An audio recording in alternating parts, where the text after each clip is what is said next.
সুপ্রভাত সবাইকে। সবাই ভালো আছো? আমিও ভালো আছি। আজকে চলে এসেছি নতুন একটা ভিডিও নিয়ে।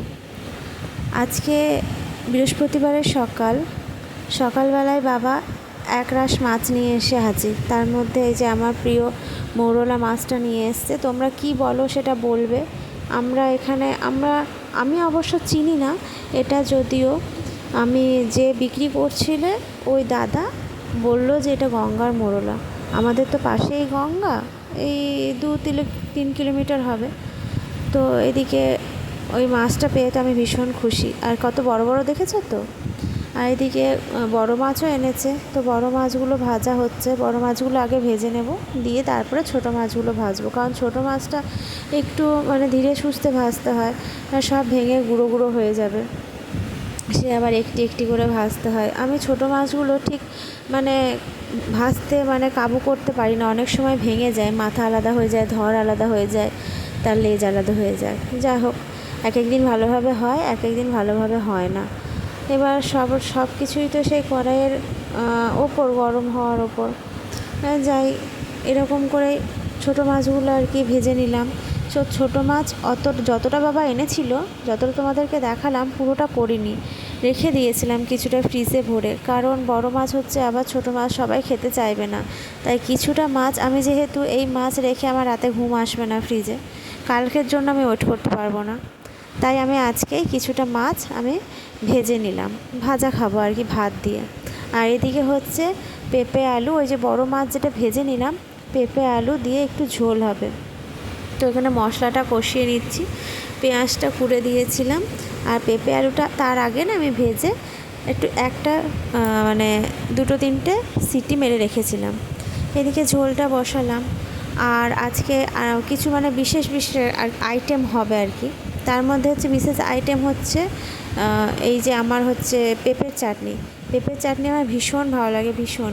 আমার মাও করে দেয়, ভীষণ ভালো লাগে। আর সবার শেষের তরকারি হচ্ছে এটা একটা কচুর তরকারি। মনে হলো একটু খাই, সেই জন্য। এটা আমার মা খুব ভালো করে। আমি এই প্রথম এই কচুর তরকারিটা করলাম।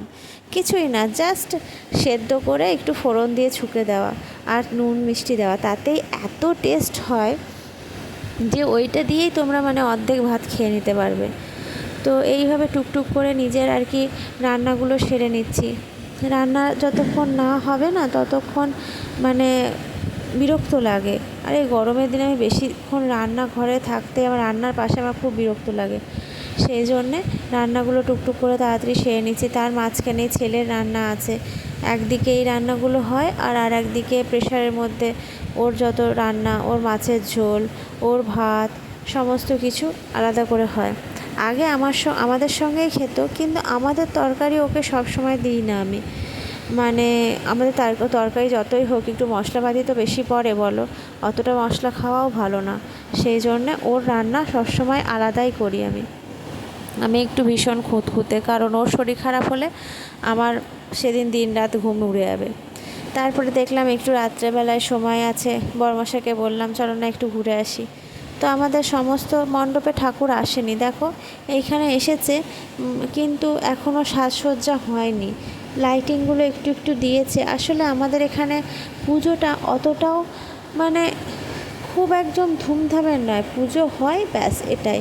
আমাদের রাসে যেরকম ধুমধাম, রাস মানেই একটা আলাদা আবেগ, উত্তেজনা মানুষের মধ্যে কাজ করে। পুজো বেশ, পুজো হ্যাঁ হবে, একটা হতেই হবে, দুর্গাপুজো বলে কথা।